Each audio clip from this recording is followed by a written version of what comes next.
اچھا، ہمیں مسلمان عورتوں اور مردوں سے یہ توقع نہیں تھی کہ ایسے گھٹیا کام کریں گے جس سے شیطان بھی شرمائے گا۔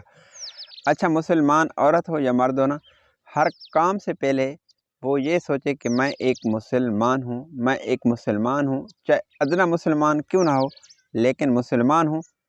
قیامت کے دن پر ہمارا ایمان اور یقین ہے، حساب کتاب پر ہمارا ایمان اور یقین ہے، ذرے ذرے کا حساب دینا ہوگا۔ اس دنیا میں آئے ہیں، ایک تو ہم اپنے مقصد کو بھول گئے، دوسرا اتنے پاگل ہو گئے، اتنی گھٹیا حرکتیں کرنے لگے کہ خدا کی قسم شیطان بھی شرماتا ہے۔ اچھا، جو میں آپ کو بات کرنے لگا ہوں، سوشل میڈیا کا دور ہے، ہر بندہ سوشل ورک کرتا ہے، مطلب ہے کوئی بندہ کسی پلیٹ فارم پہ وہ کام کرتا ہے، تو ایک طریقہ ہے کام کرنے کا کہ کم از کم اپنی شان کو سمجھے کہ میں ایک مسلمان ہوں، آخر میں کیا کر رہا ہوں۔ اچھا دیکھیں، کافی آپ کو پوسٹیں ملتی ہوں گی، آپ نے دیکھا ہوگا، لیکن جس پیج کو میں سامنے لے کر آ رہا ہوں، یہ لڑکی ایک پیج فیس بک بنا کر روزانہ ایک پوسٹ اپلوڈ کرتی ہے۔ اچھا دیکھیں یار، خدا کی قسم اتنا سادگی کا زمانہ نہیں رہا اتنا سادگی کا زمانہ نہیں رہا جتنا لوگ سمجھتے ہیں۔ لوگ اتنے پاگل نہیں، میں کہتا ہوں ان کو شرم نہیں آتی۔ ایک لڑکی کی فوٹو اٹھا کر اوپر سے لکھتے ہیں کہ میں گورنمنٹ فلاں سکول میں پڑھاتی ہوں، مجھے خاوند نے طلاق دی، اب میں فری ہوں، مجھ سے کوئی شادی کرنا چاہے تو یہ میرا واٹس اپ نمبر ہے، لیکن پوسٹ کو شیئر اور لائک کریں۔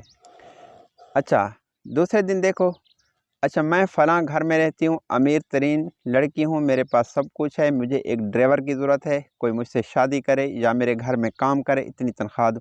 یار دیکھیں، یہ ساری باتیں ہر بندہ جانتا ہے، چاہے وہ جتنا بھی دیہاتی بندہ ہو، وہ یہ سمجھتا ہے کہ یہ ایک فراڈ ہے۔ تو میں ان لوگوں کو کہتا ہوں کہ خدا کے لیے آپ مسلمان ہیں، کچھ طریقہ رکھیں کام کرنے کا، سوشل ورک کام کریں، لیکن کوئی ایک حد ہونی چاہیے، ایک باؤنڈری ہونی چاہیے۔ ایسے غلیظ کام، ایسے گھٹیا کام جو ہر بندہ جانتا ہے یہ فراڈ اور دھوکہ ہے۔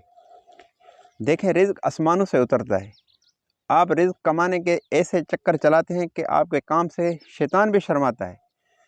تو خدا کے لیے کسی کی عزت کو خراب بھی نہ کریں اور اپنی عزت کو بھی خراب نہ کریں۔ آپ کام کریں، جس پلیٹ فارم پہ کام کرتے ہیں آپ کو مبارک ہو، لیکن ایک اچھا کام کریں، نیت کے ساتھ، جھوٹ میں نہ رہیں۔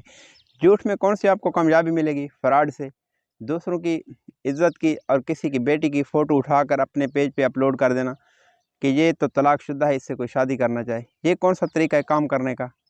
تو یار آپ ان لوگوں کو فالو مت کریں، خدا کے لیے جو جھوٹے لوگ ہیں۔